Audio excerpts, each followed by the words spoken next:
Oui, excusez-moi. Donc, l'imam nous parlait donc des 7 péchés, on pourrait traduire par capitaux, les plus importants. Il nous a dit qu'il y avait la fornication, l'alcool, la sorcellerie, parler des innocentes. Et sur ce 4e point, l'imam a fait une grande parenthèse, dans laquelle il a parlé justement. Alors, ce que c'est que parler des innocentes, justement, c'est une femme qui n'a absolument rien fait, et puis se permettre de l'attaquer, et dire sur elle, elle a fait telle et telle chose. Il nous dit de manière générale, les femmes sont toujours les victimes, dans toutes les sociétés. Mais ici, l'imam dit on va parler juste de la nôtre, notre société, notre communauté musulmane, et pour les pays arabes également, etc. Par contre, donc, ce qui nous concerne, la femme également est la cible, comme partout ailleurs. Et il suffit qu'elle fasse une erreur. Donc là, par exemple, il compare l'attitude de la société vis-à-vis d'un homme. Il dit si un homme fait tous les péchés possibles et imaginables, il les fait tous. Il y a un moment dans sa vie où il se repent. Pendant 1 mois, il s'est éloigné de ce qu'il faisait. Ça y est, les gens lui pardonnent tout. Il nous dit, il y en a même, on va l'avancer un peu pour qu'il fasse la prière qu'il va mener la prière devant les autres. Il dit même le jure. Il dit ça y est, s'il s'est repenté depuis 1 mois, ça y est, il mène la prière devant les gens. Il dit que c'est une société injuste parce que de l'autre côté, une femme, par contre, si elle a commis une erreur, fichée à vie, blacklistée. Il y a même déjà parlé de condamné à mort, c'est plutôt condamné à vie ou coupable à vie. Elle est coupable à vie. Toute sa vie, elle restera coupable de cette erreur-là qu'elle a faite. Il y a 1 an, il y a 10 ans, il y a 20 ans, elle a fait une erreur, ça y est, c'est inscrit. La société pardonne plus facilement aux hommes qu'elle ne pardonne aux femmes. On sait ce tort qu'a la société, c'est pour ça que l'imam a dit, c'est pour ça que dès qu'on a l'occasion de parler aux sœurs, de leur rappeler attention, faites attention, justement, surtout. Ça va nuire à votre dignité, à celle de vos enfants, à celle de votre couple, etc. Donc voilà, faire encore plus attention parce qu'on est dans une société qui est injuste. Il a même utilisé le terme société ignorante. Ensuite, par rapport à ça, du coup, il est revenu sur les autres péchés. Il a dit, même pour ce qui est de la fornication, ici en France, les gens sont très généreux question honneur. Sur cette question-là, leur honneur, ils le laissent tomber. Il n'y a aucun problème. Là-dessus, la générosité, il n'y a aucun souci. L'alcool de même, pas besoin de vous en parler, vous le voyez partout. La sorcellerie m'a posé la question, mais est-ce qu'il y en a? Je trouve que le tarot, l'horoscope, tout ça, ça s'en rapproche quand même pas mal. Donc voilà, il y a de tout. Évidemment, le 5e péché capital, c'est le meurtre, tuer un innocent. Il fait partie des premières questions qu'Allah va nous poser à nous. Donc, c'est soit la salat dans certaines versions, soit la prière dans d'autres versions, c'est le meurtre.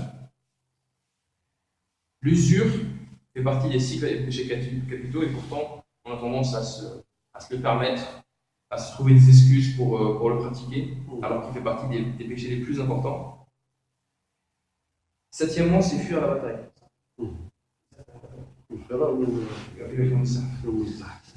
Fuir la bataille, c'est le jour où justement il y a un danger auquel il faut faire face.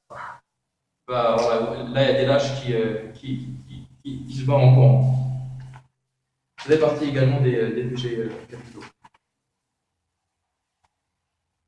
Quand l'imam brosse ce tableau et qu'il le compare à la société, il l'a fait beaucoup plus longuement que je ne l'ai fait, j'ai résumé, mais il nous dit, on a peur quand on voit ça, quand on fait le bilan, que le jour du jugement, on soit avec eux, on soit enfourné avec eux.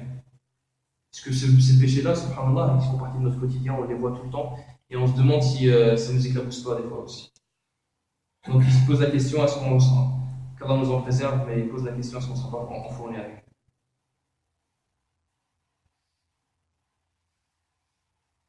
Ensuite, pour revenir au hadith, le hadith montre aussi le sérieux de ce sahabi. Il vient et dit, je vais faire ça. Mais il s'y engage. Alors il s'est limité, il a dit, je vais faire les obligatoires. Mais par contre, il sait très bien que, à partir de maintenant, je ne ferai que ça, mais je le ferai. c'est pas Shaitan qui mène la barque, c'est pas Shaitan qui mène son œuf sans corps. Non, non, c'est lui qui dirige. Et donc il sait que s'il s'est engagé à le faire, il le fera. Et on observe justement dans la réponse du messager la facilité de l'islam. Que c'est facile en fin de compte. Celui qui veut, il peut y arriver. C'est très facile. Il y a une cite un verset, dans le sens du verset, et je ne suis pas sûr du tout de m'approcher du sens, justement en traduisant de cette manière. Allah veut de vous ce qui est facile et non ce qui est dur. Si quelqu'un d'autre connaît une meilleure traduction, mais pour dire que justement, aujourd'hui, se repentir, c'est très facile. Devenir un bon musulman, c'est quelque chose de très facile. Si on décide de le faire, si on compare par exemple à avant d'arriver à l'islam, pour se repentir, il fallait se suicider. Celui qui a commis un péché, s'il veut effacer ce péché, il doit se suicider. Avant, un peu après ça, quand quelqu'un commettait un péché, son péché se retrouvait marqué sur sa porte, sur la porte de sa maison. Quand on voit aujourd'hui, quand l'islam est arrivé, qu'il a enlevé ces anciennes pratiques, que Allah nous préserve justement, il cache nos péchés. Et que des fois, on peut des péchés qu'on a commis et que notre voisin n'est pas même pas au courant. Et que pour se repentir, c'est très facile. Très facile, il suffit de décider de s'éloigner. Il suffit de décider d'être ferme dans son choix, de s'éloigner de la vie dans laquelle on était pour changer de vie. Pas besoin de se suicider, pas besoin d'en arriver à se flageller non plus. Il y a certaines religions que vous connaissez, les chrétiens par exemple, qui se flagellent, qui s'attachent des pics sur la jambe, et qui se fouettent, etc., pour se faire pardonner.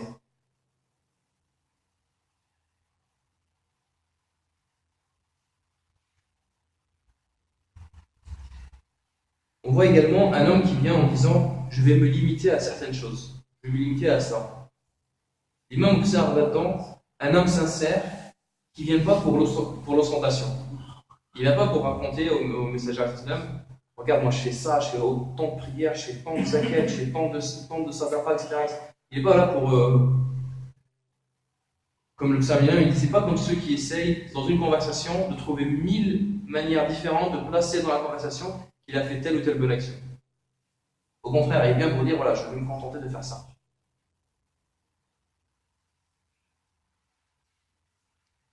Et pour quelle raison, justement, il ne faut pas être dans l'ostentation? Parce que ce n'est pas les hommes qui vous récompensent. Donc si vous faites quelque chose de bien, vous faites pour Allah. Allah le sait, pas besoin d'en parler. Et il nous dit justement que ceux qui nous ont précédés, les pieux prédécesseurs, quand quelque chose pouvait être fait en secret, ils le faisaient tout le temps en secret. Il n'y avait qu'à certains rares moments où c'était obligatoire de le faire devant tout le monde, mais sinon, dès qu'ils peuvent le faire en secret, ils le faisaient systématiquement en secret. Les moments, par exemple, où c'est obligatoire, si par exemple, vous observez que pendant une période, les gens, leur cœur s'endurcissent et ils ne donnent plus, par exemple, ils ne font plus l'aumône. Et bien là, devant tout le monde, vous allez faire l'aumône pour encourager les autres à suivre votre exemple. Ensuite, l'imam nous parle dans ce hadith sur les 5 piliers. L'homme, on a parlé que de 3. Il n'a pas parlé de la zakat ni du hajj. Pourquoi il n'a pas parlé de la zakat et du hajj? 3 possibilités. Soit, au moment du hadith, au moment où ça s'est passé, je lui ai posé la question, il n'était pas encore prescrit. Soit, il n'était pas concerné parce qu'il était pauvre. Vous savez que la zakat est obligatoire pour celui qui a les moyens. De même pour le hajj. Troisième possibilité, il considérait, quand il a posé ces questions, que la zakat et le hajj, ça rentre dans ce qu'il a cité comme étant je m'interdis ce qui est illicite et je m'autorise ce qui est licite. Donc peut-être que pour lui, dans son esprit, la zakat et le hajj, ça rentre là-dedans.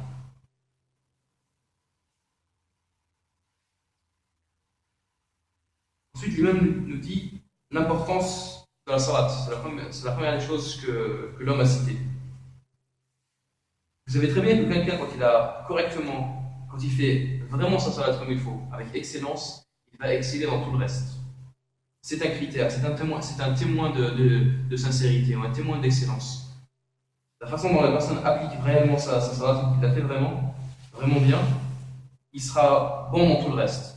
Mais celui qui, à l'inverse, est négligent dans son salat, dans son rapport avec Allah, comment est-ce que vous voulez qu'il soit bon dans les autres rapports?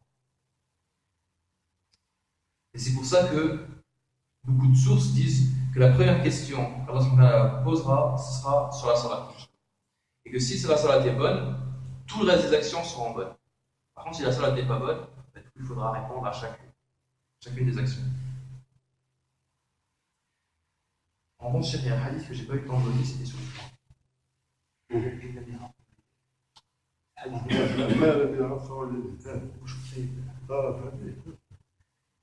قالوا إني شهيد ولا إله إلا الله هذا واحد راجل جاء النبي صلى الله عليه وسلم رسول الله إني شهدت أن لا إله إلا الله وأنا محمد وأنك رسول الله. Donc un autre hadith, un homme vient voir le prophète en lui disant j'atteste qu'il y a de Dieu que Dieu et que tu es son messager. وصليت الخمس. Et j'ai accompli les 5 salats. وأديت الزكاة زكاة مالي. J'ai donné la purification de mon argent, la zakat. وصمت شهر رمضان. Et jeûné le mois de Ramadan.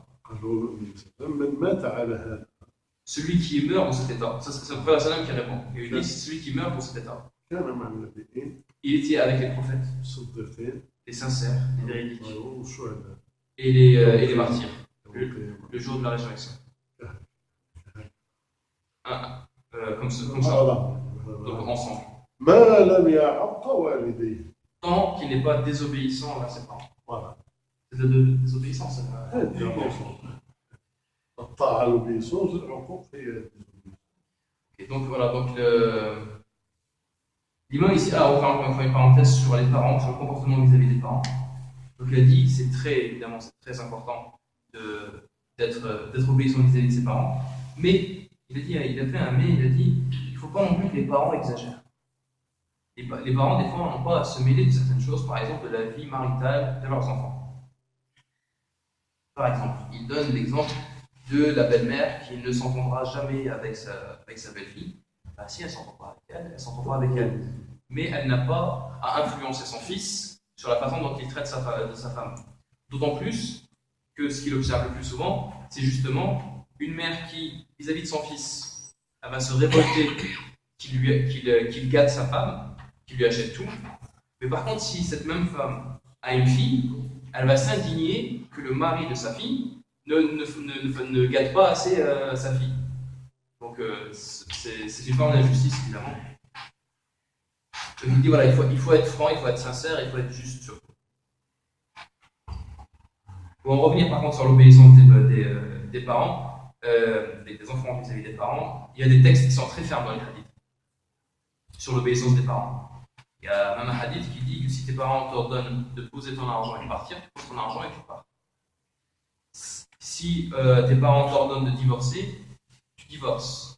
Mais attention, comme il dit lui-même, il faut être juste. C'est-à-dire que si tes parents t'ont ordonné de divorcer, mais qu'ils ont des raisons, il y a de vraies raisons qui sont mesurables, qui peuvent expliquer et qu'ils ont raison, fais-le. Mais en revanche, s'il n'y a pas de raison, il n'y a pas à obéir dans ces cas-là. Donc il peut y avoir des torts des deux côtés et il faut qu'on soit juste. Et le shir justement avait raconté qu'un homme justement s'adresse à son fils en lui disant divorce de ta femme, et du coup le fils répond à son père, viens on divorce tous les deux de nos femmes. Toi tu divorces de ma mère et moi je divorce de ma femme. Et du coup le père a dit c'est bon, laisse tomber. Mais un point important quand même, que le souligne, il met le point sur la ligne vraiment pour les enfants. Retenez bien une chose, c'est que la désobéissance vis-à-vis des parents, elle annule ou elle suspend les bonnes actions. C'est-à-dire que celui qui n'est pas obéissant vis-à-vis de ses parents peut faire ce qu'il veut. Ses actions, ses bonnes actions, elles ne monteront jamais. Elles restent suspendues, elles restent bloquées. Il y a un barrage qui s'appelle l'obéissance aux parents. Si on n'a pas franchi ce pont-là, nos bonnes actions ne servent à rien. Enfin, du moins, elles ne montent pas.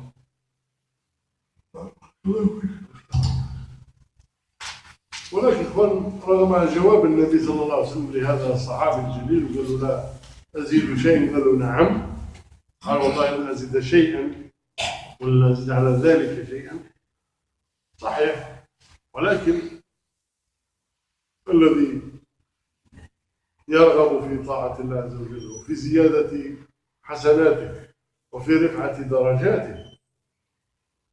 لا يفرق فيما أمر به بين واجب ومفروض ومندوب، ولا يفرق فيما نهي عنه بين محرم ومكروه، بل يأتي الكل ويعمل الكل. وهكذا كان الصحابة الكرام عامة، كان هذا هو تصرفهم، يلتزمون بكل ما أمروا به ويبتعدون عن كل ما نهوا عنه، سواء كان في المأمور به مفروض وواجب ومندوب، أو كان في المحرم به في المحرم مكروه ومحرم.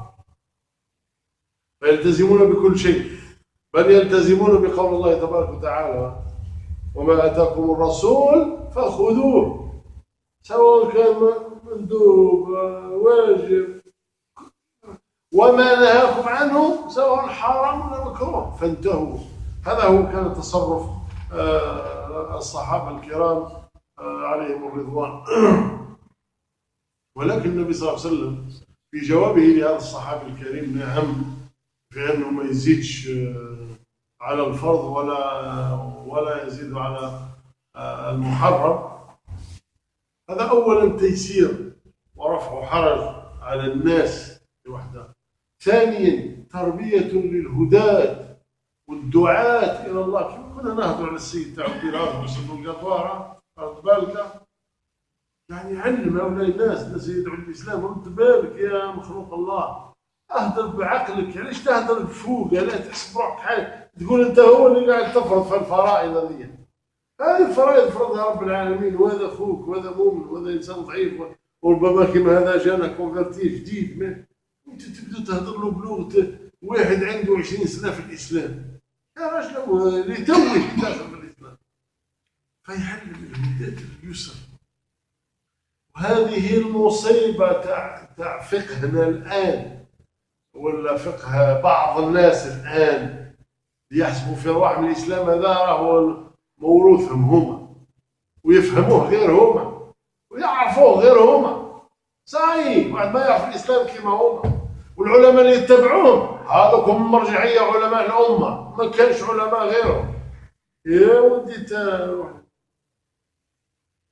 يهضر الذهبي شمس الدين الذهبي، هذا الشيخ المحدثين والمؤرخين، يهضر على ابن حزم الأندلسي تاعنا، يهضر عليهم. ابن حزم يعني عنده مسائل غالطة 3000% لظاهريته، ويقول مع علمنا بأن أبا محمد لأنه عنده أغلاط كثيرة، ولكن أبا محمد حبيب إلى قلوبنا، خدم الدين، عمل دار، وبدا يدير له في الكومبليمون، رغم أنه كان أنا متأكد 3000% أنه عنده أغلاط كثيرة في الدين. لا احنا نقولوا كافر، عالم يقولوا عليه فاسق، يقولوا عليه كذا، عالم يتكلموا في علماء. يا سيدي يا سبحان الله العظيم، يا سبحان الله العظيم. عاد اهضروا في العامة برك فسخوا وكفروا وديروا، واش تمديكم للعلماء؟ تفهم انت؟ عالم افتى فتوى على باله واش راح يقول ربي، على باله واش راح يقول ربي. تنكيت با يفهم خير منك، تنكيت با يفهم خير منك. فهمك انت غير مخك وتقول هذا وين خرج من الكونجيلاتور. تهدر على عالم، تفسق عالم. سبحان الله العظيم. هل هذه سنة تاع السلف الصالح؟ عندنا روحنا احنا من السلف الصالح، هذه سنة السلف الصالح. الإمام الشافعي يقرأ عند مالك، شيخه مالك، لكن يخالف مالك. بل هناك كتاب المسائل التي خالف فيها الشافعي شيخه مالك، ويقول لولا مالك لذهب العلم من الحجاز. قلش هو مالك لا تقراني مكانه، وهو غلط في هذا. إمام أحمد مع الشافعي هو شيخ أحمد، سبحان الله العظيم، يقول عليه في كلام سبحان الله. إمام أحمد يقول على ولده عبد الله ولد الإمام أحمد، يقول يا أبتي من هذا الشافعي الذي أراك تكثر الدعاء كل ليلة، ما يرقدش حتى يدعو للإمام الشافعي. ومختلفين، هذا عنده مذهب وذاك مذهب. ما يرقدش الإمام أحمد إلا ويدعو للشافعي. فقال له ابنه عبد الله: يا بني، يا أبتي، ما هذا الشيء من هذا الشافعي الذي أراك تكثر الدعاء له؟ قال: يا بني، إن الشافعي كان كالشمس للدنيا والعافية للناس، فهل ترى منهما عوض أو عنهما عوض أو منهما بدل؟ ومن يك علم الشافعي إمامه فمرتعه في باحة العلم واسع. احنا النوض يقول على علم وفسق، راهو كلب عاوي، ولا هكذا يقولوا لا اله الا الله بدون استحياء. بدون استحياء يا اخوان. هذا هو علاش النبي صلى الله عليه وسلم، يا سيدي ناخذ سنه النبي صلى الله عليه وسلم. هذا لو كان جاء الصحابي هذا جاء عندنا والله كفروه، اقسم بالله اللي كفروه. يقول له ويهضر النبي صلى الله عليه وسلم بالطريقه: ارايت ان صليت المكتوبات وصمت رمضان وحللت الحرام وحرمت ولم ازد على ذلك شيء ادخل الجنه. الله يقول لهم: شي تكلم. والله غير قادرين يقولوا هذا النار معه. جهل. وإن حسبت روحك عالم العلماء والله أنت أجهل من حمار أهلك. شيخ الله يبارك، شفت كتاب مجلد عنوانه الألباني ضعف رواية النسائي. عنوان. فهذا شوف الحاجة، علم الحديث هذا مش هذا علم الجرح والتعديل. هذا يجوز فيه انك تضعف روايه النسائي ولا ابو داود على حساب، ولا مش عندك من الكاليتي اذا ركبوا على الكاليتي. اذا كان عندك الكاليتي اللي مكنوب باش تضعف روايه النسائي ولا ابو داود وغيره، هذا معليش. هذا علم الجرح والتعديل يسموه علم الرجال. الحاج حسونا نذكر واش فيه من مناقب ونذكر واش فيه من مثالب. علاش؟ لانه الحاج شوف علماء بكري الحاج لم يتركوا أحدا تكلم في هذا الدين روى حديث إلا وقالوا فيه إما جرحا وإما تعديل. على واش خرجوا مال الكذابين والوضاعين؟ خرجوهم بالغربال. هذا تاع علم الحديث، هذا علم من ابتكار المسلمين وحسد عليه المسلمون. ما كانش حتى هذا العلم لم يسبق أحد المسلمين إليه. لا، هذا باب آخر الحال. أما في باب الفتوى، في باب الفهم للقرآن، الفهم أنا نفهم خير منك يا أخوي. ما تفهمش أنت، دماغك حابس، أنا نفهم خير منك. نقول ثم راهم يجيو حتى بلا هذه الحاجة، راهم يجيو أنا قلت رأيي اجتهاد وأنت قلت رأيي اجتهاد. لا، يقول لك اجتهاد هذاك خلي يا ولدي، راهو رأي أصلا، راهو اجتهاد. فهمة تاع هذا وفهمة تاع هذا، كيفاش تضعف فهمت هذا ولا من؟ راهو اصلا في زوز اراء، تتضعف ولا تختار. لما يكون كاين حديث، كاين كذا، كاين قول في راوي، كاين قول في سند، هنا تضعف. اما هذا انا اخترت الكاس هذا وهذا اختار الكاس هذا، يقول لك الكاس هذا خير من هذا. رب الخالق كيفاش الكاس هذا خير؟ في زوج اجتهادات، في زوج آراء، حتى في الآراء هذه سبحان الله العظيم. يا جماعة والله لو كان الإسلام يعني سلط عليه ربي غير النسب، والله لا يخرج من جزيرة العرب، والله لا خرجها من جزيرة العرب وما يبقاش في المقتدرة والكريمة بكري. أصلا الأوبسيون في الإسلام أنه ديما فيه جديد. أعطانا ربي الخطوط العريضة، من بعد أنت وفهمتك تخرج من هذا الدين، أنت وفهمتك، وربي أقر فهمتنا لديننا، بل أمرنا أن ننظر وأن نرجع وأن نجد حلول لمشاكل عصرنا. تجيك مسألة ضرب في ربا ولا في نوع من أنواع البيوع في هذا العصر وما تلقى لهاش حل، وتحسب في روحك عالم وروح تلعب، روح تلعب على روحك، كنت تحسب في روحك عالم. وكيفاش يديروا الناس؟ خلي يتفرجوا هكذا، دير لهم حل. عندك القرآن، عندك السنة، عندك القواعد، عندك الأصول، دير حل للناس. أما تبقى تتفرج تقول لهم يا ريت فيها روح تلعب على روح. ابن عباس ما كانش سؤال ما يجاوبش عليه في عصر. ليس هناك سؤال لا يمكن لابن عباس أن لا يجيب عليه. يا ربي يهدينا يا رجال. هي من التربية طولت عليك. اصبر على حاجة على بالي والوقت. اصبر خلي يكمل هذا الموضوع. خلاص الحديث الفضل. هذا إن شاء الله الأسبوع الجاي نشوف الحديث في اليمين والضرب به تفصيل بعيد عن الحديث. Guillaume, maintenant à toi, la façon dont le a posé la question. Il dit je ne rajoute rien à cela. Le prophète Salam lui a répondu oui, il n'y a pas de souci. Tu ne rajoutes rien à cela, mais tu t'y tiens, c'est bon. Il a juste dit oui. Mais malgré cela, cela dit, il faut savoir que les Sahaba, ils obéissaient tous au messager Salam, sur tout ce qu'il disait. Ils s'éloignaient de ce qu'il leur interdisait tout de suite, sans négocier. Et ils accomplissaient ce qu'il leur ordonnait. Mais dans la réponse du messager il y a la sagesse, c'est là qu'il faut observer. Il enlève des gens la gêne. Déjà. La façon dont pourquoi il répond de cette manière, il enlève la gêne aux personnes. Il n'y a pas de souci. Et ensuite, il nous enseigne à nous comment répondre. Ce qu'on appelle la diplomatie.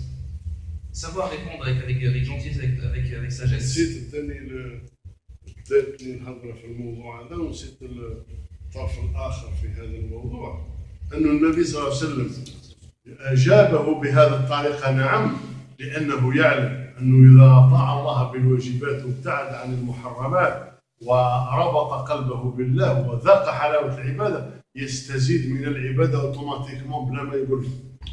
هذه نسيت Autre chose d'ailleurs que le messager savait, c'est que cet homme-là, si effectivement il se maintenait à appliquer ce qu'il s'est engagé à faire, donc le minimum syndical, il savait très bien que cet homme-là, à force de pratiquer, il allait prendre goût à la pratique. Il va prendre goût justement à nourrir son âme. Et donc il va automatiquement rajouter encore plus d'adoration. De lui-même, sans demander à personne, sans que personne lui dise qu'il faut le faire, que c'est obligatoire ou pas, il va le faire de lui-même. Parce qu'il va l'apprécier. Ensuite, l'imam nous parle de la diplomatie. Sans trop de diplomatie, justement. Il s'est énervé. وكان هي الموضوع أحرش بزاف الدبلوماسية كيديرها فيه. سبحان الله الواحد يهضر ينعت في الإسلام من الصباط نتاع الإسلام ما يهضرش على الراس والوجه والفصاد لا ينعت لهم في الصومال. Par contre, vous vous doutez bien, je ne peux pas me permettre de parler comme l'imam le fait. Donc il n'y aura pas autant de véhémence dans les propos, mais sachez que ce qu'il a dit était quand même très grave. Là, ce qu'il vient de dire, en fait, il parle de personnes qui, quand on leur demande de présenter l'islam, ils le présentent par la semaine.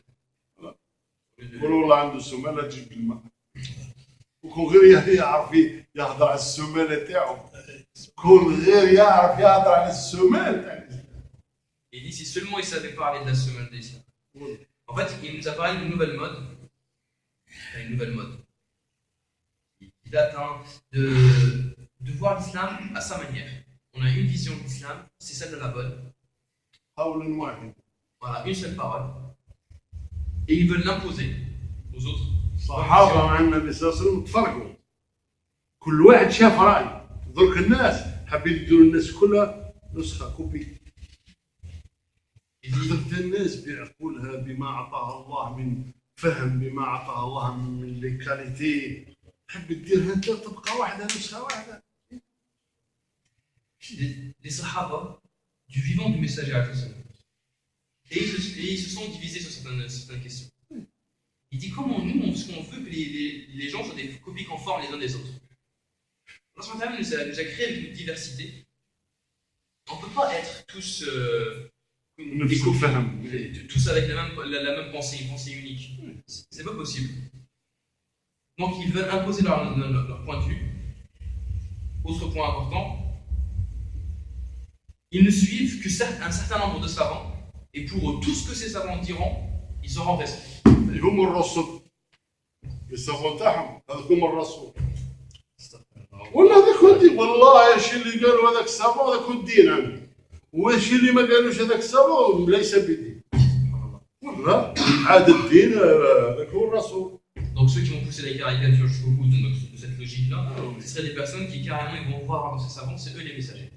Ce qu'ils disent, c'est la vérité. Ce qu'ils n'ont pas dit, bah, ça ne fait pas partie de la parole. Et donc ils ne prendront pas du tout en compte les autres savants. Ils ne le prendront pas du tout en compte. À partir du moment où ce n'est pas les savants que eux ils ont reconnus dès le début, même s'ils ont raison, ils ne vont pas les écouter. Ils ne peuvent même pas envisager l'idée qu'ils puissent avoir raison. Et oui, on arrive au point crucial. Il y en a même qui arrivent jusqu'à l'audace de traiter des savants de kafir. Il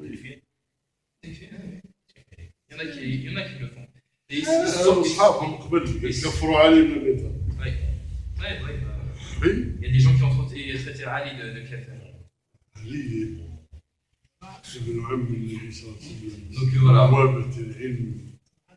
Voilà, أبو السبطين زوج الزهراء. السيفي تاعو يدوخ. السيفي تاعو يدوخ.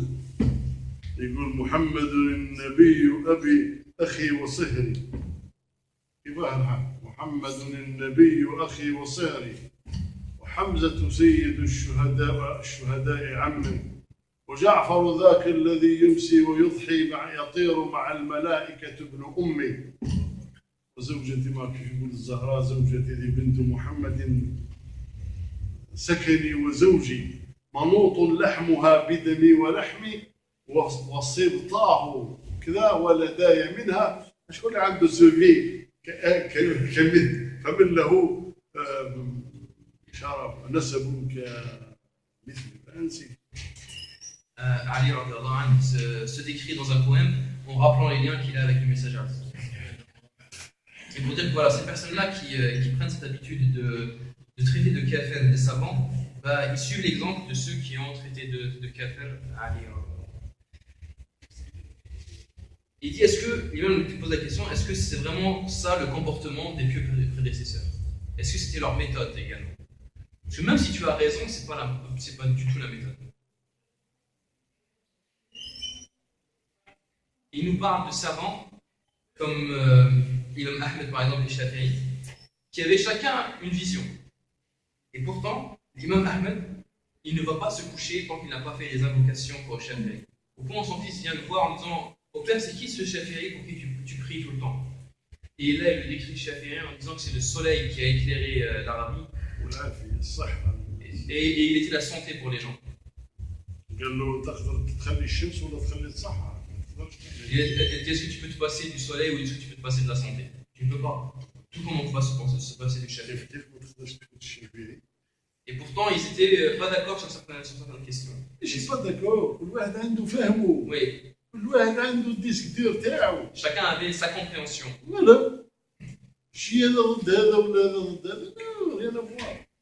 Maintenant qu'on vous a fait ce portrait parler de ces personnes-là, imaginez comment ils sont.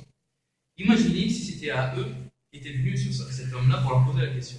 Si c'était à eux qu'il avait posé la question en leur disant si je me contente de prier, de jeûner et de, voilà, ce qui est licite, je me l'autorise, ce qui est illicite. Et à part ça, je ne fais plus rien. Il lui dit qu'est-ce que ces personnes-là qui traitent les savants de qu'est-ce qu'ils lui diront? Est-ce qu'ils auraient répondu que le messager sallam leur a dit oui, tu vas au paradis? Il aurait dit, d'après l'imam, il aurait dit pars, t'es un kafir.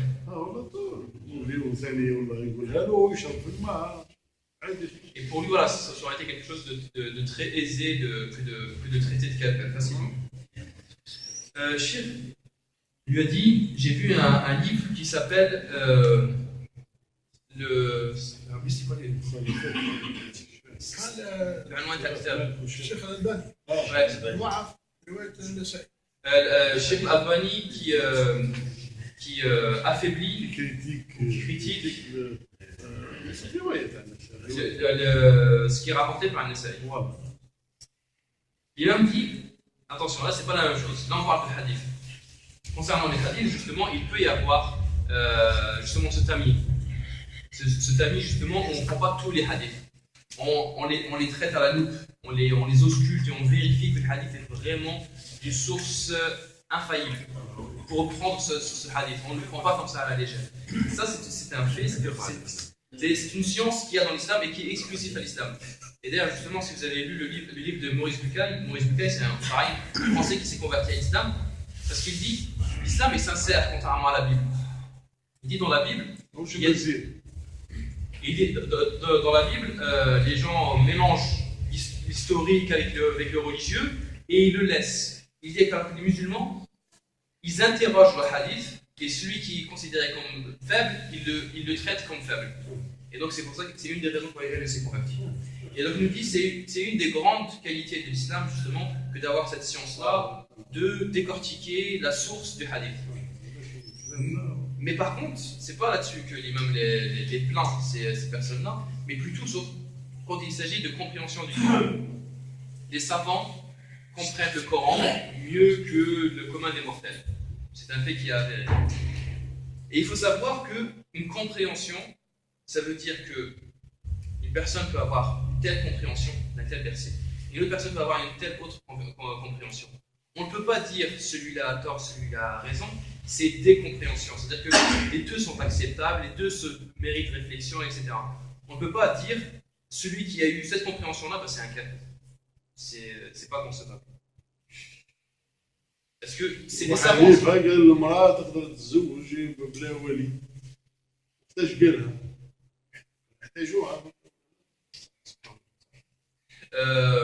Donc, on parle bien de savants qui comprennent le texte religieux, ça ne parle pas de la politique. Et là, il dit Abu Hanifa avait dit que la femme peut se marier sans avoir un wali, sans avoir un tuteur légal. À partir du moment où elle peut traiter dans le commerce. Alors, voilà, il a donné des dalils. Il lui-même lui dit aujourd'hui, est-ce qu'on n'en a pas besoin? Est-ce qu'on n'aurait pas justement besoin de cette autorisation-là? Vous savez, خاصة في مجتمع كما المجتمع هذا يكون نص الناس عايشين واحد عنده لا باباه لا ام ولا كيفاش ديروا معاك امراه ما عندها لا ابو لا ام لا حد شيء مين ما عندها والو. Il dit dans une société comme la nôtre, où les gens sont très dispersés, où les personnes qui sont sans parents, etc. Qu'est-ce qu'il arrive à une femme qui n'a pas de parents? Elle se marie pas. حتى ولو عندها ولدها ساكنه وحدها من 20 سنه. Même celle qui a des parents mais qui vit loin d'eux depuis 20 ans. Moi-même j'ai une femme convertie. Ceux qui ont une femme convertie ont dû passer par la même épreuve pour pouvoir se marier, justement trouver un wali, trouver un tuteur. C'est pas son père qui est un kafir qui va venir me la marier. Donc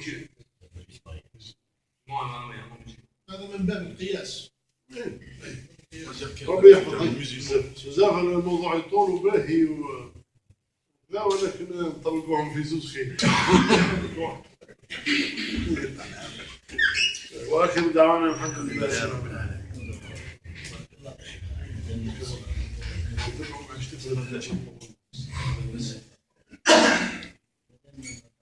قال لك يا الله